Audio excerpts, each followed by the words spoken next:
কারোর প্রতি হিংসা করবেন না আপনার নিজের স্বার্থে। কার স্বার্থে? কারণ হিংসা ছাড়লে আপনার আরাম হবে, আর হিংসা করলে আপনার ব্যারাম হবে, কষ্ট হবে, দুঃখ বাড়বে, জ্বালা শুরু হবে, হার্ট অ্যাটাকও করতে পারেন। ঠিক না ভাই? ঠিক। আল্লাহ তাআলা আমাদের সবাইকে অন্তরের এই গুনাহ এবং অপরাধ থেকে বেঁচে থাকার তৌফিক দান করুন।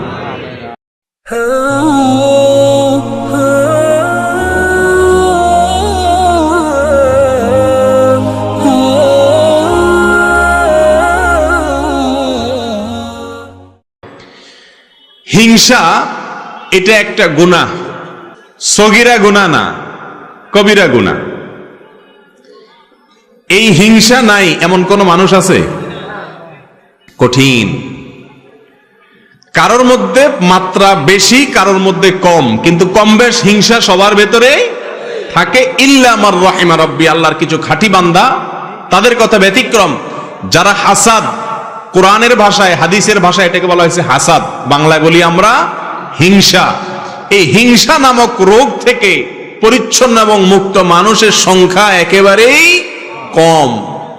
আপনি নামাজি রোজাদার মানুষ পাবেন, হজ করা মানুষ পাবেন, ফজর পর্যন্ত ওয়াজ করতে রেডি আছে, প্রস্তুত আছে, এরকম মানুষও পাবেন।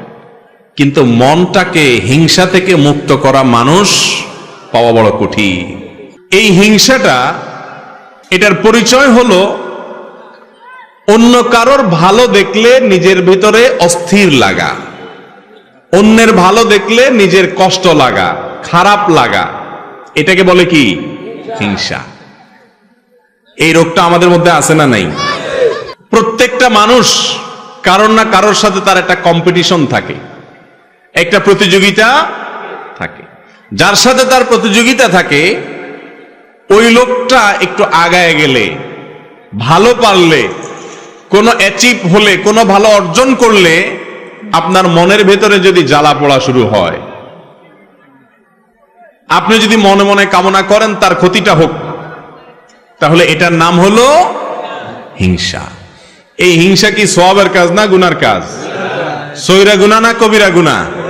কবিরা গুনাহ। কিরকম কবিরা গুনাহ জানেন? আল্লাহু আকবার। রাসূল করিম সাল্লাল্লাহু আলাইহি ওয়াসাল্লামের বিভিন্ন হাদিস থেকে বোঝা যায়, হিংসা মানুষের ভালো ভালো নেকামল গুলোকে ভেতরে ভেতরে, ক্যান্সার যেরকম ভেতরে ভেতরে মানুষকে শেষ করে দেয়, মানুষের নেকামল গুলোকে ভেতরে ভেতরে সব নষ্ট করে দেয়। আগুন যেরকম কাঠকে জ্বালিয়ে পুড়িয়ে ভস্ম করে ছাই করে ফেলে দেয়, ঠিক একই ভাবে হিংসা নামক ব্যাধি যদি কারোর অন্তরে থাকে, ভেতরে থাকে, এটা দেখা যায় না, এটা গোপন গুনাহ, তাহলে মানুষের সমস্ত নেকামলকে ভেতরে ভেতরে শেষ করে দেয়। সে আমল করে করে পাহাড় জমায়, এদিকে হিংসার কারণে তার সমস্ত আমল ছাই হয়ে যায়, বরবাদ হয়ে যায়।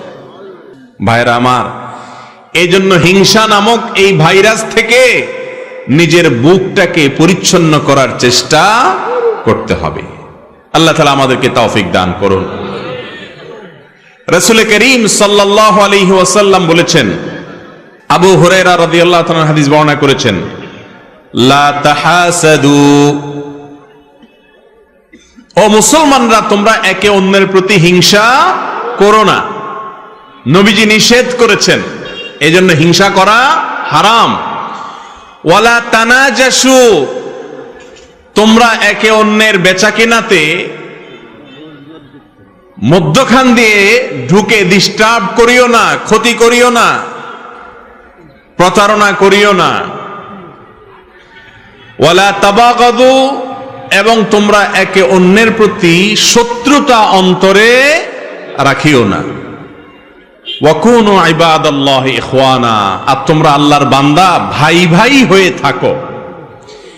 এখন কারোর সাথে আপনার শত্রুতা নাই এমন কোন মানুষ আছে? শত্রুতা যে অন্তরের ভেতরে রাখি আমরা, এটা তো দেখা যায় না। দেখা যায়? মুশকিল হলো, উপর দিয়ে আপনি হাসতেছেন, মুস্কি হাসি দিচ্ছেন, অথচ তলে তলে আপনি তার প্রতি আপনার শত্রুতা আছে, আপনার হিংসা আছে। এই রোগটা দেখা যায় না, হিংসাটা দেখা যায় না। এই জন্য এটা বাতিনি গুনাহ, ভেতরের গুনাহ। ভেতরের গুনাহ অনেক মারাত্মক, অনেক ডেঞ্জারাস। ক্যান্সার ভেতরে হয়, বাহিরে হয় না। এই জন্য সেটা অনেক বেশি ডেঞ্জারাস। প্রিয় ভাইরা আমার, হিংসার গুনাহ, এটা থেকে নিজেকে পবিত্র করা না গেলে যত নেকামল আপনি করেন, যত ভালো কাজ আপনি করেন, যত তেলাওয়াত জিকির আপনি করেন, আল্লাহ রাব্বুল আলামিনের কাছে ওই আমলের সওয়াব পাওয়ার আশা করা বড় কঠিন। জান্নাতি মানুষ, তাদের মার্কা কি জানেন? জান্নাতি মানুষদের একটা বড় মাপের মার্কা হলো তারা নিরীহ কিসিমের হবে।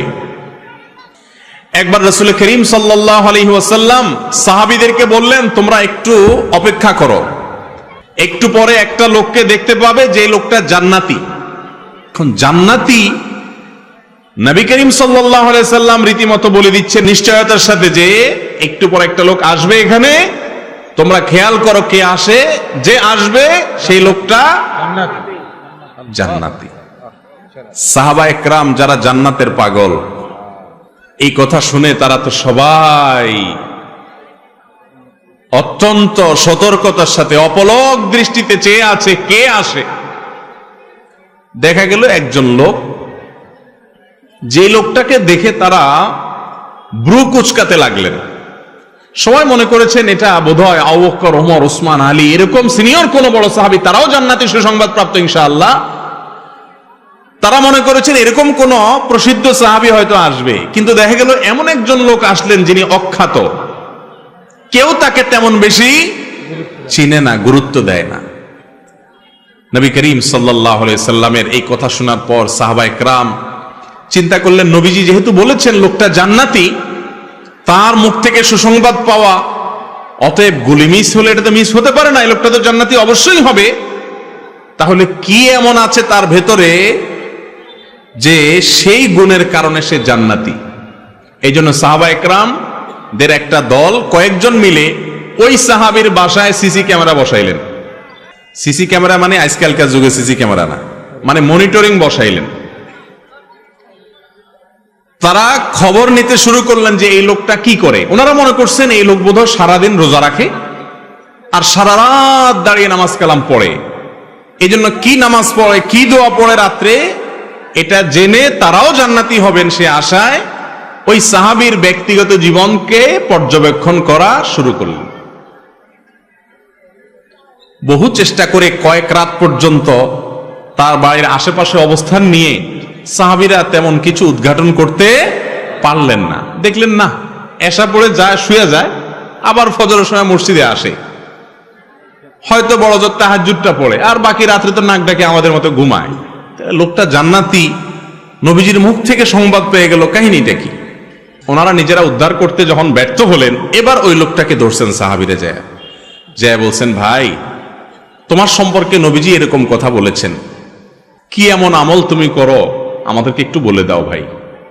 জান্নাত তো আল্লাহ তাআলার অনেক বড় জান্নাত, আমাদেরকেও আল্লাহ দিলে তোমার তো আর ক্ষতি হবে না। এই কথাটা সাহাবীরা বলেন নাই, এটা বোঝাতে চেয়েছেন এবং বলেছেন, ভাই বলে দাও কি আমল করো তুমি যে তোমার সম্পর্কে এত বড় সার্টিফিকেট রাহমাতুল লিল আলামিন আল্লাহ রাসূল সাল্লাল্লাহু আলাইহি ওয়াসাল্লাম স্বয়ং দিয়ে দিয়েছেন, কি করো তুমি বলো। লোকটা সাহাবীদের কথা শুনে, তিনিও সাহাবী, তিনি বললেন যে ভাই বিশ্বাস করো আমি স্পেশাল কিছুই করি না, তোমরা যা করো আমিও তা করি। ইসলামে অতিরিক্ত কোনো কিছু করার তেমন কোনো সুযোগও নাই, সবকিছু রেডিমেড। আল্লাহ এবং তার রাসূল সাল্লাল্লাহু আলাইহি ওয়াসাল্লামের পক্ষ থেকে সবকিছু রেডিমেড। তোমরা 5 ওয়াক্ত নামাজ পড়ো, ভাই আমি 6 ওয়াক্ত পড়ি না, আমিও 5 ওয়াক্ত পড়ি। তোমরা রমজানের রোজা রাখো, আমিও রমজানের রোজা রাখি। বিশেষ কিছুই আমি করি না, এমনকি অনেক নফল আমল টামলও যে আমি করি এমনও কিছু না। তবে একটা জিনিস আছে আমার, সেটা হলো আমার এই বুকে আল্লাহর জমিনে কোনো মানুষের জন্য আমার কারোর প্রতি আমার কোনো দুঃখ, কষ্ট, শত্রুতা, হিংসা বলতে কিচ্ছু নাই। কেউ আমাকে যদি একটা গালিও দেয় তো আমি একেবারে ফ্রেশ মনে থাকে মাফ করে দিই। কেউ যদি আমার পেছনে শত্রুতাও করে আমি হাসি মুখে উড়াই দিয়া তার জন্য আমার অন্তরটাকে পরিষ্কার করে ফেলাই। কাউকে দেখে যদি আমার কষ্ট হয়, হিংসা হয়, আমি তার জন্য আরো বেশি করে দোয়া করি। এক কথা, আমার অন্তরটাকে আমি পরিচ্ছন্ন করছি। এই একটা আমল আছে স্পেশাল, হয়তোবা এই কারণে আল্লাহ তাআলা আমাকে মর্যাদা দিয়েছেন। ভাইরা আমার, কি বুঝতে পারলেন? জান্নাতি যে লোক হবে তার তসবিহ দানা হবে 1000, তাই না? তসবিহ দানা তো 100 আছে, 33টার আছে, আবার কিছু আছে অনেক বড় তসবিহ, দেখছেন নি? বাপখানা এমন যে কয়েক মাইল লম্বা হবে। তসবিহ সাইজ বড় হলে জান্নাতি হওয়ার গ্যারান্টি এমন কোন কথা আছে না। দাড়ির সাইজ লম্বা হইলেও জান্নাতি হবে এমন কোন গ্যারান্টিও, তাই বলে আবার দাড়ি না রাখা জান্নাতে যাওয়ার আশা করেন না।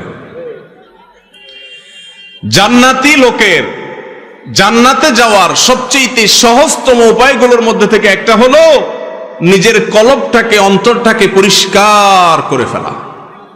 কাজটা কি সহজ না কঠিন? সহজ বলতেছেন? পাশের বাসার ছেলেটা এসএসসি পরীক্ষায় A+, গোল্ডেন A+ পাইছে, আপনারটা শুধু A পাইছে, A- পাইছে, কেমন লাগে তখন বলে? মনে হয় যে আমারটা A- পাইছে বুঝলাম, ওইটা A পাইতো, গোল্ডেন A+ পাইছে, এই দুঃখ সহ্য করি কোত্থেকে? এরকম অবস্থা আমাদের মনে হয় কি হয় না? ভাইরা আমার, লেবাসে পোশাকে মুসলমানের অভাব নাই এদেশে। আমার মতো আপনার মতো এরকম লেবাস পোশাকে মুসলমানের সংখ্যা এদেশে আলহামদুলিল্লাহ কম।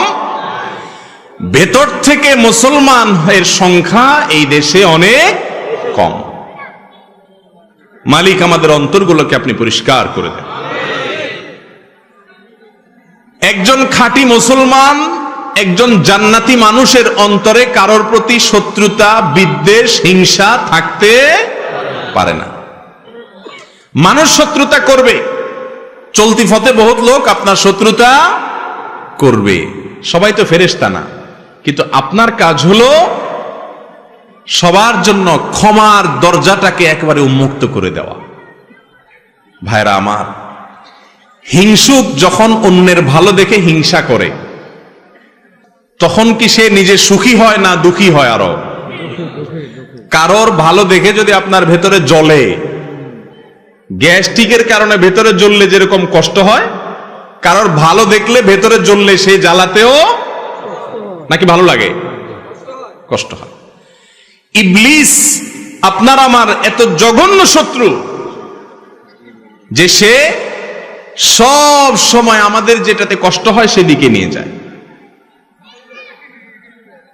এখন কথা হলো, আমাদের অন্তরে হিংসা আছে কিনা এটা বুঝবেন কিভাবে? এটা বোঝার একটা ছোট্ট মিটার আছে। মিটার দেব, মিটারটা ফ্রি, কোনো পয়সা কই লাগবে না, মিটারটা সবাই বুঝে নেন। মিটারটা হলো আপনার সাথে যাদের কম্পিটিশন আছে না, এই যে মিডিয়ার ভাইরা ক্যামেরা কতগুলো সেট করে বসে আছে, ওনাদের মধ্যে পারস্পরিক কম্পিটিশন আছে না? কার চ্যানেলে কত বেশি সাবস্ক্রাইবার হয়, কত বেশি ভিউ হয়। এখন মনে করেন এক ক্যামেরাওয়ালা ভাই দেখলো আরেক ক্যামেরাওয়ালা ভাইয়ের চ্যানেলে ভিউর পরিমাণ অনেক বাড়ছে, তখন যদি তার ভেতরে কষ্ট হয়, চিনচিন করে একটু জ্বলে বুকের ভিতরে, তাহলে বুঝতে হবে কি হচ্ছে? হিংসা হচ্ছে। ওনাদেরটা দিয়ে বুঝাইলাম, আপনারা জোরে জি বলে নিজেদেরকে পাক মনে করেন না, আমরা সবাই এই রোগের রোগী। একজনের ভালো দেখার পরে যার সাথে আপনার কম্পিটিশন হয়, প্রতিবেশীর সাথে হয়, ভাই বোনে হয়, এমনকি বন্ধু বান্ধবের মধ্যে হয়, আলেমদের মধ্যেও আর একটু বেশি হয়, ঠিক না ভাই? ঠিক, ভালো দেখতে পারে না। একজনের মাহফিলে লোক বেশি হলে আরেকজন বলে যে আমি দেখা দিতাম চান্স পাইলে। এই সমস্ত রোগ আমাদের মধ্যে আছে না নাই? আল্লাহু আকবার। ভাইরা আমার, এই হিংসা এত ডেঞ্জারাস ইবাদত, এত ডেঞ্জারাস অপরাধ, গুনাহ, যে এটা দেখা যায় না। ইয়া বড় দাড়ি, লম্বা রুমাল, বিশাল বড় পাগড়ি, লম্বা জুব্বা, সবই ঠিক আছে, কিন্তু ভিতরে ভিতরে হিংসার ডিব্বা। হতে পারে কি পারে না বলেন? ভাইরা আমার, অন্যের ভালোর খবর শোনার পরে, কারোর ভালো দেখার পরে যদি ভেতরটা চিন করে জ্বলে ওঠে, তাহলে এই মিটার দিয়ে বুঝবেন যে আপনার অন্তরে কি আছে? হিংসা নামক রোগ আছে। এই রোগ অন্তরে থাকলে আপনি কখনো সুখী হতে পারবেন না। আরেকজনের ভালো দেখার পর যদি আপনার ভেতরে কষ্ট হয়, এর মানে হলো আপনার ভেতরে কুফুরির দানা আছে। কিসের দানা? কুফুরির দানা। কুফুরি বুঝেন? আল্লাহ তাআলাকে অস্বীকার করা কত ডেঞ্জারাস বিষয়। আল্লাহর অস্বীকারের দানা আছে আপনার ভিতরে। কিভাবে বুঝবেন? আল্লাহ রাব্বুল আলামিন যদি ওনাকে কোনো ভালো কিছু দেয়, অনেক ভালো কিছু দিলেন, এটা দিছে কে? আল্লাহ। আপনার যদি জ্বলে, আপনার যদি কষ্ট হয়, আপনার ভেতরে যদি অস্থিরতা লাগে, পেরেশানি লাগে, চিনচিন করে, হিংসা হয়, তার মানে আল্লাহর যে ফয়সালা, আল্লাহর যে বন্টন, আল্লাহ যে তাকে দিয়েছেন, আপনি আল্লাহর এই ফয়সালাকে মানতে পারতেছেন না। এটা এক প্রকারের অস্বীকৃতি না? এই জন্য বললাম, হিংসা এই রোগটি মূলত মানুষের অন্তরে কুফুরির দানা থেকে সৃষ্টি হয়। আমরা হয়তো খেয়ালও করি না, সবাই কম বেশি রোগের রোগী। সৃষ্টি জগতে প্রথম অপরাধ কি হয়েছে জানেন? গোটা সৃষ্টি জগতে আল্লাহর প্রথম নাফরমানি কোনটা হয়েছে জানেন? কোন গুনাহটার প্রথম হয়েছে বলতে পারেন কেউ? হিংসা দিয়ে যেহেতু আলোচনা করতেছি, অতএব এটাই হবে। চালাক আছেন আপনারা? হ্যাঁ ভাই, আল্লাহ সৃষ্টি জগতে সর্বপ্রথম অপরাধ সেটা হলো এই হিংসা। মিস্টার ইবলিস যখন আল্লাহ তাআলা তাকে সিজদা করার নির্দেশ করলেন আদমকে, তার ভেতরে কি হয়েছে? হিংসা হয়েছে। খলাকতানি মিন নার ওয়া খলাকতাহু মিন তিন। তাকে মাটি থেকে তৈরি করছেন আল্লাহ, তাকে আমি সিজদা করব, এত মর্যাদার মাটির। হিংসা হয়েছে। এই হিংসার পরবর্তী গুনাহটা হয়েছে তাকাব্বুর, অহংকার। সেখান থেকে হয়েছে কুফরি। হিংসার মতো অপরাধ, যেটাকে আমরা অপরাধ মনেই করি না,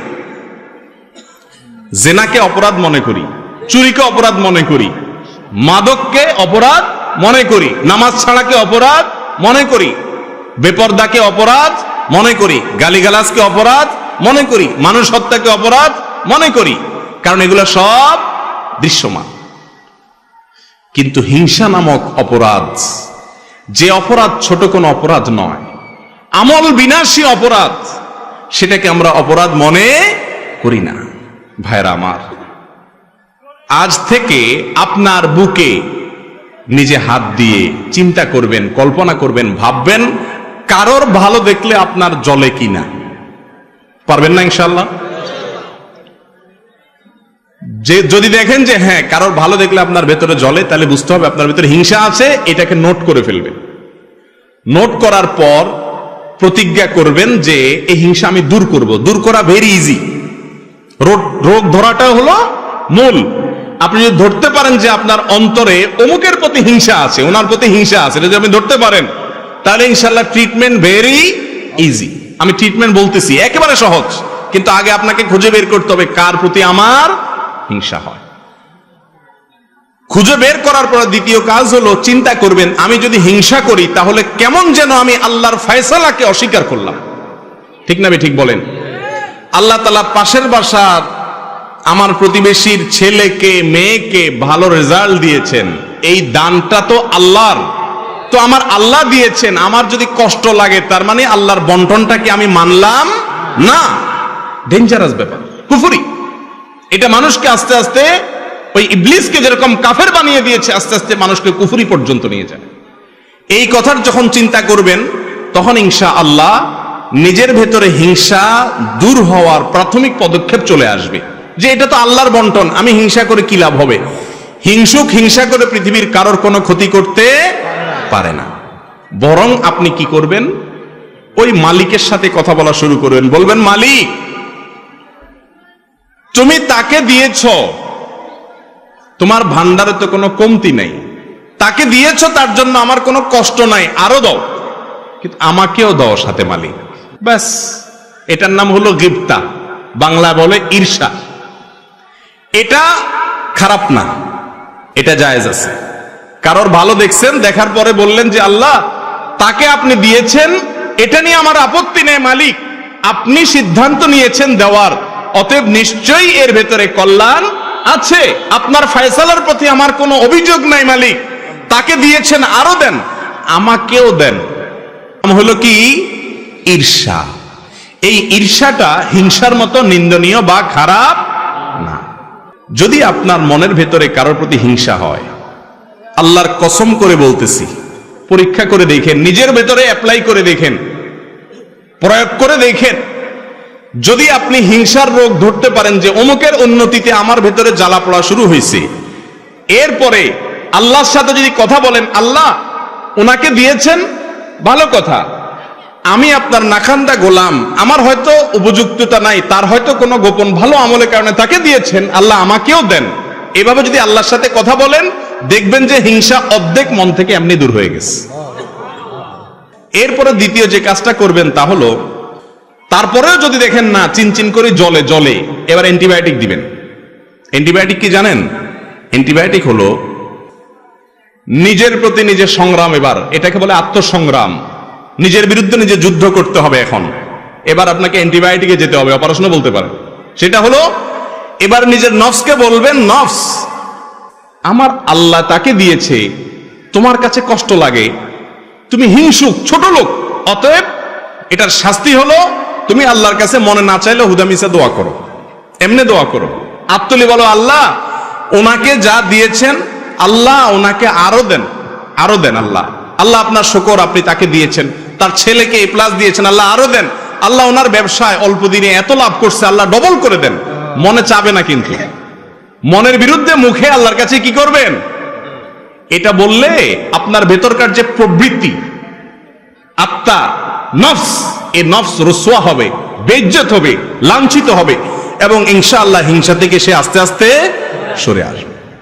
শয়তান তখন বলবে, ছেড়ে দেমা কেন্দেবাসী। কারণ এই লোক উল্টা বরং যার প্রতি হিংসা হয় তার জন্য দোয়া করা ধরছে। তার জন্য যদি দোয়া করা ধরে, শয়তান চিন্তা করবে যে এই লোক তো উল্টা বরং আরো তার অন্তরটাকে প্রশস্ত করতেছে। ইমানদারের মন কখনো সংকীর্ণ হতে পারে না, কিন্তু আজ আমাদের মনগুলা সব ছোট, ঠিক না? ঠিক। মুমিন বড় মনের হতে হবে। কিসের হতে হবে? বড় মনের হতে হবে। আল্লাহ তাআলা আমাদেরকে তৌফিক দান করুন। ভাইরা আমার, হিংসা নামক এই রোগ, এটা থেকে মুক্তির জন্য আমাদের প্রাণপণ লড়াই চালাতে হবে নিজের বিরুদ্ধে। কারণ গুপ্ত ঘাতক হিংসা। এটা কি? গুপ্ত ঘাতক। ধূমপান, এটাকে বলা হয় গুপ্ত ঘাতক। মাদক গুপ্ত ঘাতক, তামাক গুপ্ত ঘাতক, ভেতরে ভেতরে মানুষকে শেষ করে দেয়। ক্যান্সার গুপ্ত ঘাতক। ঠিক তেমনি ভাবে একজন ইমানদারের জন্য, তার আমলের জন্য, তার ইমানের জন্য গুপ্ত ঘাতক হলো হাসাদ বা হিংসা। আল্লাহ তাআলা আমাদের সবাইকে, আমাদের অন্তরগুলোকে পরিষ্কার করার তৌফিক নসিব করুন। ভাইরা আমার, কারোর প্রতি যখন হিংসা হবে, আপনি যখন নিজের বিরুদ্ধে সংগ্রাম করে হিংসাটা দূর করতে পারবেন, একটু চেষ্টা করলে দেখবেন যে দূর হয়ে গেছে ইনশাআল্লাহ। দূর হয়ে গেলে দেখবেন আপনার মনের ভিতরে শান্তি আসবে। ওনার উন্নতি দেখলে আর কষ্ট হবে না, তখন কি হবে? শান্তি আসবে। মনে হবে যে আল্লাহ ওনাকে দিয়েছেন, দেখ, আল্লাহ তো অভাব নেই, আমাকেও দেখ। এটা যখন করবেন তখন আল্লাহ তাআলা আপনাকেও ইনশাআল্লাহ দিবেন। আর যদি হিংসা করেন, তাহলে ওনাকে আল্লাহ দিছে, আল্লাহ হিংসুককে কোনোদিন দেয় না। আপনাদের সমাজে আপনারা একটু ডানে বামে খেয়াল করে দেখেন, যারা হিংসা করে আল্লাহ রাব্বুল আলামিন হিংসুকদেরকে কখনো দেন না। ওইগুলা জ্বলে পুড়ে খাসিরাত দুনিয়া ওয়াল আখিরা, আমসালা দুইটাই চলে যায়। দুনিয়া আখিরাত দুইটাই বরবাদ হয়ে যায়। হিংসা করে কোনো লাভও হয় না, আর ভেতর ভেতরে জ্বলে জ্বলে আরো শেষ হয়। ঠিক না? ঠিক। হিংসা করলে কি মনে শান্তি লাগে? কথা বলেন। কারোর প্রতি হিংসা হলে কি নিজের মনে শান্তি লাগে? মনে অস্থিরতা লাগে না? অতএব কারোর প্রতি হিংসা করবেন না আপনার নিজের স্বার্থে। কার স্বার্থে? কারণ হিংসা ছাড়লে আপনার আরাম হবে, আর হিংসা করলে আপনার ব্যারাম হবে, কষ্ট হবে, দুঃখ বাড়বে, জ্বালা শুরু হবে, হার্ট অ্যাটাকও করতে পারেন। ঠিক না? ঠিক। আল্লাহ তাআলা আমাদের সবাইকে অন্তরের এই গুনাহ এবং অপরাধ থেকে বেঁচে থাকার তৌফিক দান করুন।